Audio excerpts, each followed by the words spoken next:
My name is Sophia Clark, and my wedding day was supposed to be the happiest moment of my life. I was sure my family would be there for me ever since I was a child. They always reminded me that family sticks together and shows up for every important moment. Birthdays, graduations, even the smallest wins. That morning, when my phone buzzed with a text from my dad, I smiled, thinking it would be congratulations, or at least a call to say they were on their way. Instead, it read, "The whole family's busy send pics."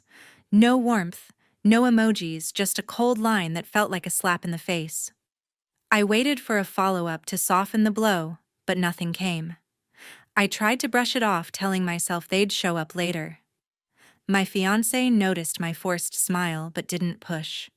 By noon, with no word from them, I opened Instagram to distract myself, and my heart sank. There they were, my parents, my brother, his wife, and a few cousins laughing together on a Miami Beach surfboards propped in the sand.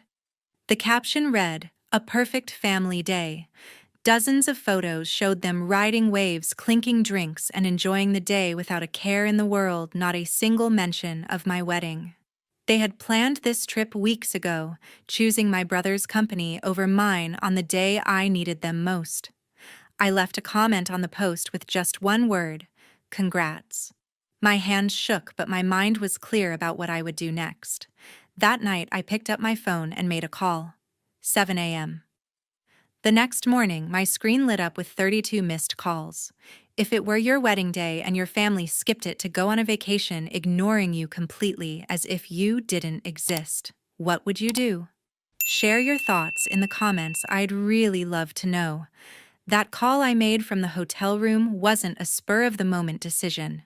It was to Taylor, my friend since college, a meticulous accountant who could spot a discrepancy from a mile away. I needed her to dive into something that had been gnawing at me for weeks.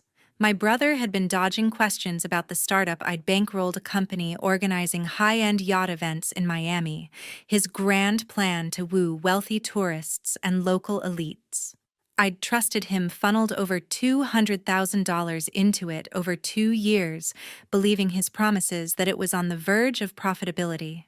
But his vague updates, his habit of sidestepping when I asked for financial reports, had started to raise red flags. After their stunt at my wedding, I knew something was off, something bigger than a missed family event. Taylor got to work immediately. By midnight, she was deep into the shared accounts I'd set up for the startup. I sat on the hotel bed, my laptop screen casting a dim glow as she pulled up the numbers. The books were a mess. Over $80,000 had disappeared under miscellaneous expenses in the past 6 months. No receipts, no contracts, just murky labels like event supplies or consulting fees. Then she found a transaction that made my pulse spike: a $25,000 transfer to a luxury car dealership dated a month ago. Another $12,000 went to a high-end boutique for custom yacht gear, designer sunglasses, a Rolex, things no startup needed. My money earned through years of coding late nights as a software developer had been spent on his Porsche and a wardrobe to play the part of a Miami big shot. I didn't yell or break down. A cold clarity settled over me, like the betrayal had sharpened my focus. My brother hadn't just skipped my wedding. He'd been draining my investment to fuel his ego. I told Taylor to lock his access to the accounts. She moved fast, updating passwords and cutting off his permissions before he could touch another dollar. By 3 a.m., the funds were frozen, but I wasn't stopping there. I needed to know the full scope of his deception. The next morning, Taylor emailed me a folder of screenshots, more unauthorized transfers, some as recent as last week. One caught my eye: a $6,000 payment to a marketing agency with no online presence. I Googled it, found a bare-bones website with generic stock images and no contact info. It was a front, a sham to siphon cash. My brother wasn't just sloppy. He was deliberate, scheming behind my back. I reached out to Morgan, his colleague at the startup, someone I'd met during a pitch last year. She'd always seemed honest, annoyed by his flashy demeanor. When I asked if she'd noticed anything strange, she didn't hold back. She'd seen him pull up in that Porsche, boasting about big investors who never materialized. She'd caught him promising vendors payments the company couldn't cover. Morgan had access to the expense logs and backed up Taylor's findings. He'd been skimming funds for months, funneling money into personal purchases, while the startup bled dry. She sent me a detailed spreadsheet, every line a confirmation of his betrayal. I leaned back, the weight of it sinking in. My brother had used my trust to prop up his image, and my parents had enabled him, always treating him like the star of the family while I quietly covered their expenses. They'd let him slide just as they'd let him ditch my wedding for a day of posing on a Miami beach. I wasn't going to let this pass. Locking the accounts was only the first move. I needed to dismantle his facade, expose him where it would sting the most. That afternoon, I called Taylor again, laying out the next steps. She cautioned that things could get ugly, but I was past caring. The morning after I locked Brandon's access to the startup funds, my phone rang before I'd even finished my coffee. It was Brandon, his voice sharp with panic, not bothering to hide his frustration. "What the hell did you do to the accounts?" he snapped. "No hello, no pretense. I can't get in and the bank's saying there's an issue. Unlock it now. Not a word about my wedding, not a hint of guilt for ditching me to play Miami Beach King. Just a demand like I owed him my savings." I leaned back in my chair, my grip tightening on the phone. "The accounts are locked because I locked them," I said, keeping my tone steady. "I know what you've been doing with my money." He laughed, a forced, nervous sound. "You're overreacting," he said. "The business needs that cash. Don't turn this into some personal vendetta." Personal. The word hit like a spark to dry grass. He'd blown off the most important day of my life, used my investment to fund his ego, and now I was the one overreacting. I told him the quies would stay locked until he explained every missing dollar. He tried to talk over me, but I shut him down. "I'm not unlocking anything," I said, and ended the call before he could argue. My phone buzzed again, almost immediately. Ellen, my mom this time. Her voice was softer, pleading. "Honey, your brother's under a lot of pressure," she said, like I was the one causing it. "Just open the accounts and we'll sort this out." Frank chimed in from the background, his tone gruff. "Don't make this harder than it needs to be." I didn't respond. Their blind defense of Brandon was nothing new, but it still stung. I opened my laptop, diving back into the financial mess Taylor had flagged. The deeper I went, the uglier it got. Beyond the $25,000 Porsche and $12,000 in yacht gear, I spotted a new transfer, $15,000 to a Miami jeweler for a custom Rolex engraved with Brandon's initials. Another $8,000 went to a nightclub for event promotion, but the dates lined up with a party he'd bragged about throwing for his so-called high-roller friends. My savings, scraped together from years of coding through late nights, were being burned on his fantasy of being a Miami elite. Each line in the ledger was a reminder of how little he valued me, how my parents had always let him slide. I needed hard proof to bury him. I called Morgan, his colleague, who'd already hinted at his shady moves. She picked up quickly, her voice hushed like she was avoiding eavesdroppers. "I've been waiting to hear from you," she said. She'd spent the night pulling files from the company's servers, things Brandon thought he'd covered up. Morgan sent me a zip file packed with evidence, fake vendor contracts for yacht rentals that never happened, invoices for consulting from companies that didn't exist, even an email chain where he lied to clients about landing a deal with a luxury cruise line. The total he'd siphoned off was pushing past $100,000, all while he fed me stories about growing the brand. Morgan wasn't done. She told me about a pitch meeting where Brandon showed up in designer clothes, tossing around promises of exclusive yacht events he couldn't deliver. "He's been telling investors we're close to a big contract," she said, "but it's all smoke. He's just stalling." She forwarded me his emails to clients, full of fake partnerships and inflated numbers. Every document was another nail in his coffin. My stomach churned, not just from anger, but from the realization that he'd planned this, counting on my trust and my parents' bias to get away with it. I spent the day matching Morgan's files with Taylor's screenshots, building a case that was impossible to refute. My parents had always put Brandon on a pedestal, ignoring his screw-ups while I quietly paid their way Ellen's car loan, Frank's overdue bills. I'd done it because I thought family stuck together. But they'd shown me I was just a means to an end, a wallet to prop up their golden boy.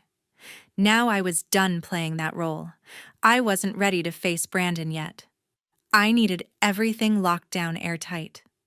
I asked Morgan to keep digging any client complaints, any shady texts, anything that could seal his fate. She agreed to send more by the week's end. In the meantime, I emailed the startup's investors, keeping my message short but serious. We need an urgent meeting to review the company's finances. Tomorrow work. They replied quickly, confirming a virtual call. The trap was set. Brandon thought he could keep his lies spinning, but I was about to unravel them in front of everyone who'd bought into his act. The virtual meeting with the investors started at 10 a.m., and I was ready. The investors, a group of 5 Miami entrepreneurs who'd backed his yacht event company, logged in one by one, their faces serious. I didn't waste time with small talk. We need to address a serious issue. I said, my voice steady but sharp. The company's funds have been misused, and I have proof. I shared my screen, walking them through the numbers: the $25,000 Porsche, the $12,000 yacht gear, the $15,000 Rolex, the $8,000 nightclub party, and $100,000 in total siphoned off through fake vendors and sham agencies. Gasps came through the speakers. One investor, a sharp-eyed woman named Carla, leaned closer to her camera. "This is fraud," she said, her tone icy. Brandon was on the call, his video off, but I could hear his breathing hitch. "This is a misunderstanding," he stammered, his voice cracking. "Those expenses were for the business marketing networking." I didn't let him finish. I pulled up an email he'd sent to a client promising a partnership with a luxury cruise line that didn't exist. Then I showed the invoice for the Rolex engraved with his initials. The investors' faces hardened. Carla cut in. "You expect us to believe a custom watch was a business expense?" Brandon fumbled, his excuses falling apart. By the end of the hour, the investors were done with him. They voted to freeze all company operations and demanded an external audit. One, a real estate mogul, said he'd been close to signing a major contract for yacht events at a Miami resort. That deal was dead now, pulled the moment my evidence hit their inboxes.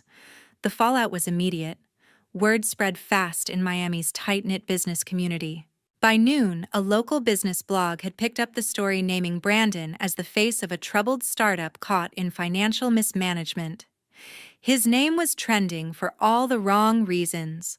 I didn't stop there. I forwarded the audit decision to every client listed in the company's database, letting them know the truth about their visionary founder.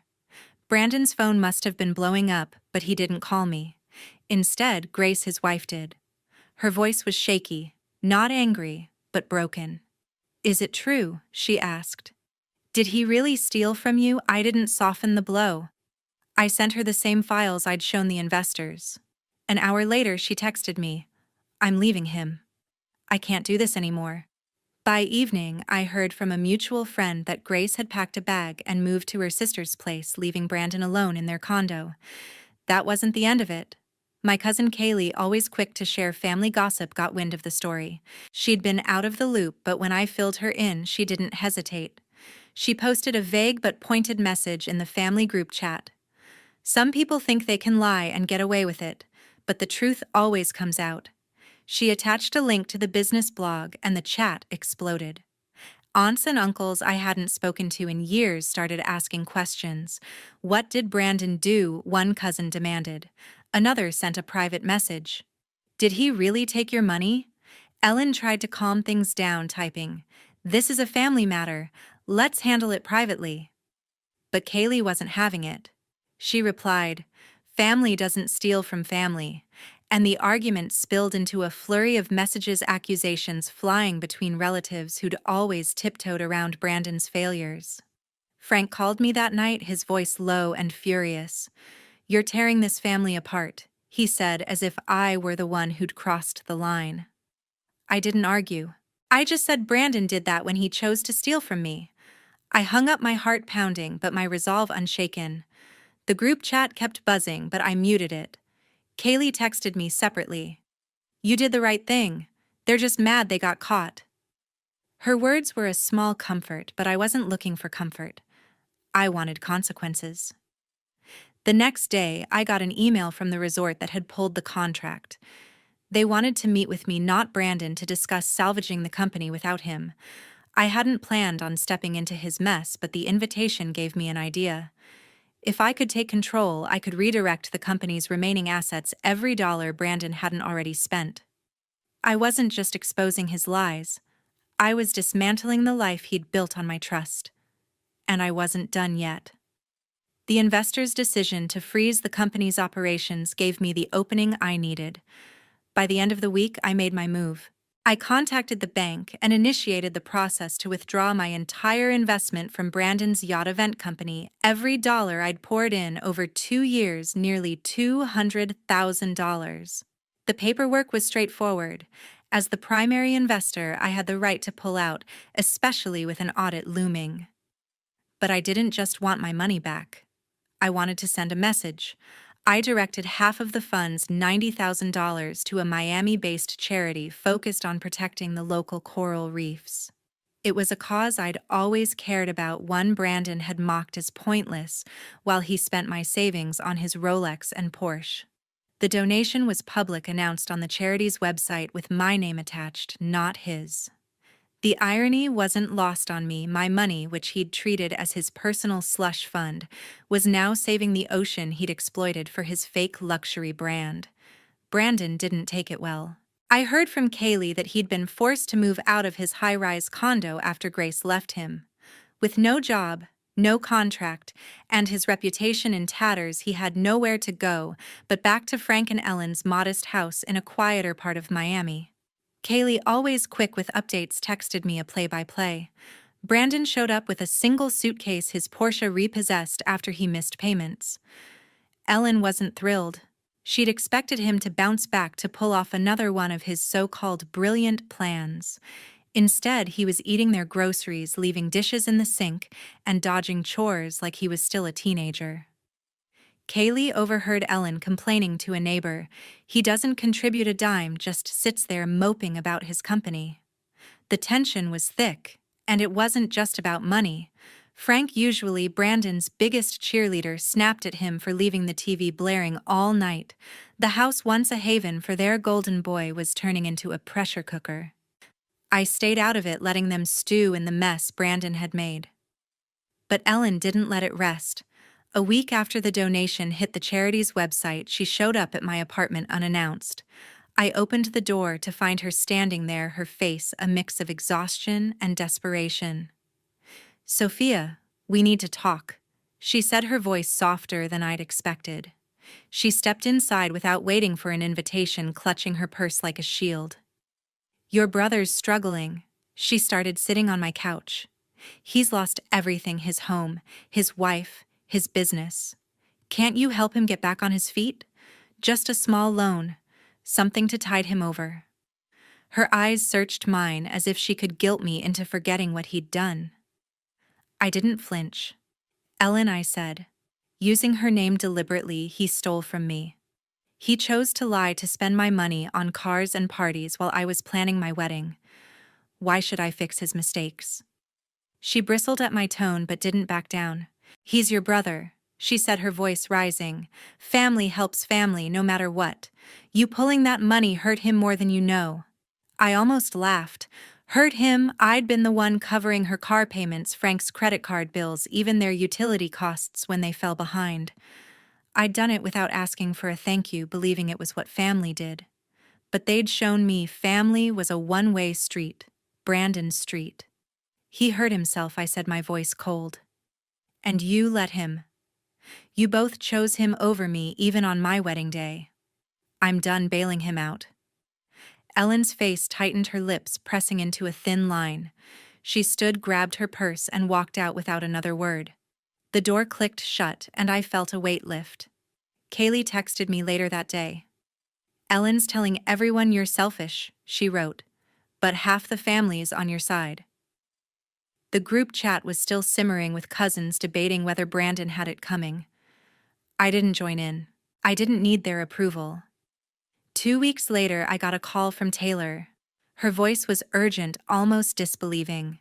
"You need to see this," she said, forwarding me an email from a local bank manager she knew. It was a loan application, and my name was listed as a co-signer for a $50,000 loan to open a high-end yacht accessory store in Miami. The applicants, Frank and Ellen.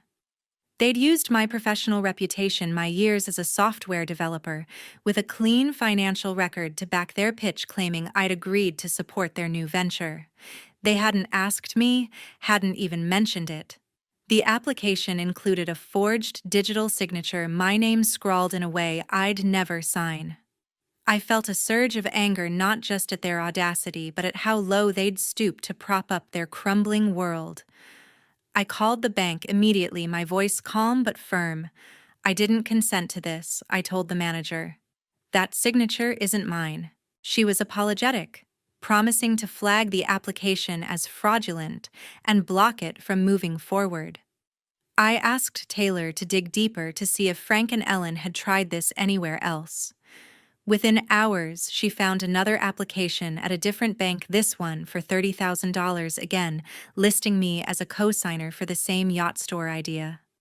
Taylor's contact confirmed they'd submitted it days after Brandon moved into their house, likely hoping to bankroll a new business to save him.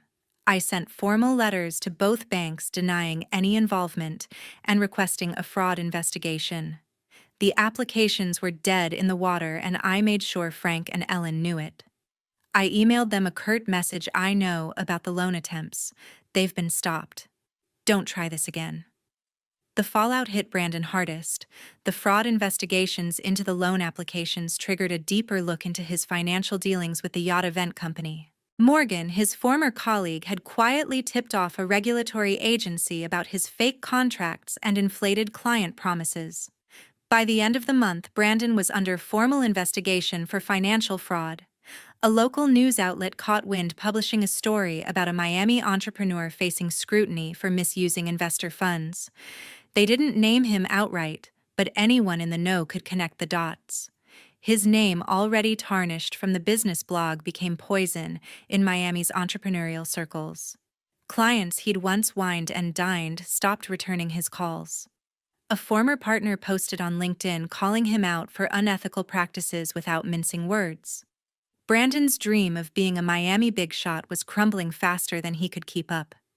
The family's reputation took a nosedive. Kaylee texted me updates from the family group chat, which had turned into a battleground. Cousins who'd once stayed neutral were now openly criticizing Frank and Ellen for enabling Brandon. One uncle posted, "They should have reined him in years ago." A family friend, someone Ellen used to play cards with, unfollowed her on social media after the news broke. Neighbors in their quiet Miami suburb started whispering. Kaylee overheard them at a grocery store, speculating about that family with the shady son. Ellen tried to salvage things, hosting a small barbecue to clear the air, but only a handful of relatives showed up, and the mood was tense. Frank, usually quick to defend Brandon, stayed silent, his face set in a grim line as he flipped burgers.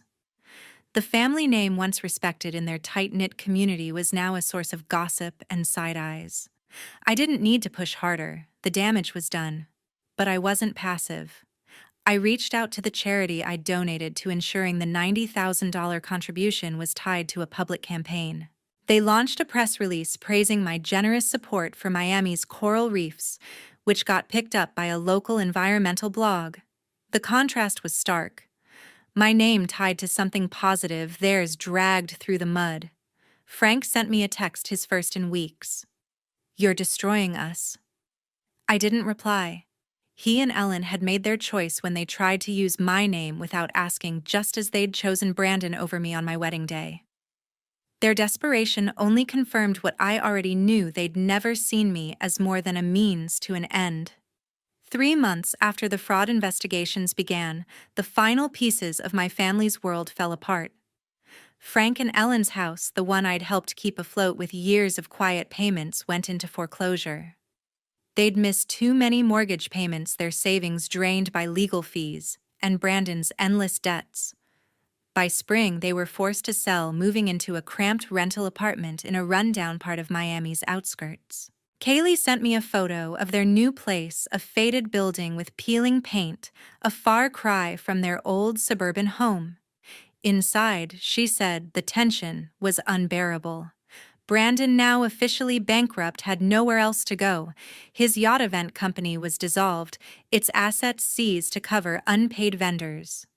Grace's divorce was finalized, her name legally untangled from his leaving him, with nothing but a single room in Frank and Ellen's new apartment. The family that had once toasted to perfect days on a Miami beach was now confined to a space barely big enough for their regrets. I didn't reach out. There was no point. Frank sent me a single text, short and bitter. "You got what you wanted." Ellen tried one last call, her voice trembling with a mix of anger and despair. "We're struggling, Sophia," she said. "Can't you see what this is doing to us?" I let the call go to voicemail.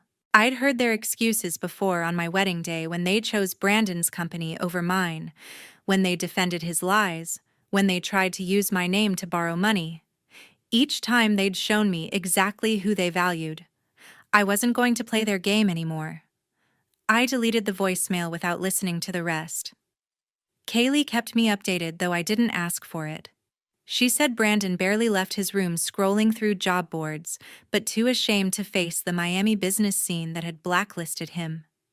His bankruptcy filing was public, splashed across court records that anyone could find online.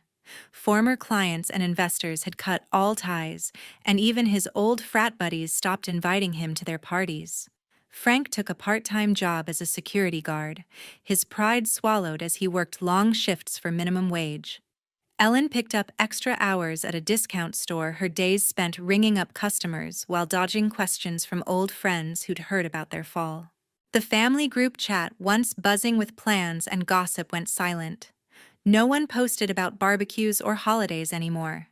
It was as if they'd erased themselves from each other's lives. Dylan and I, meanwhile, were building something new. We'd moved into a condo overlooking Miami's skyline, a place that felt like a fresh start. One evening, as we sat on the balcony with glasses of wine, my phone buzzed with a notification from the Coral Reef charity. They'd named a conservation project after my donation, a small gesture that meant more to me than any family gathering ever had. I thought about the years I'd spent propping up Frank, Ellen, and Brandon, paying their bills, funding his schemes, believing I was holding us together. All I'd done was enable their selfishness, letting them take me for granted while they chased their own agendas. I didn't feel joy watching them crumble. It wasn't about revenge, not anymore. It was about clarity. Selfish actions have consequences you can't outrun, and I'd made sure they faced theirs. Brandon's bankruptcy, Grace's divorce, Frank and Ellen's lost home. It was the natural fallout of their choices. Not mine. I'd given them everything from money to trust, and they'd thrown it away for a day on the beach and a string of lies. Long Too Trong self-respect was the only thing I needed to keep. It was the one thing they couldn't take from me, no matter how hard they tried. As I looked out over the city lights, Dylan reached for my hand. "You okay?" he asked, his voice soft. I nodded. For the first time in years, I wasn't carrying the weight of their expectations. The silence from my family wasn't painful. It was freeing. They'd shown me who they were, and I'd shown them who I could be without them. There was no going back, no need to reconcile. The lesson was clear: selfish actions lead to consequences you can't escape. And I was done paying for theirs.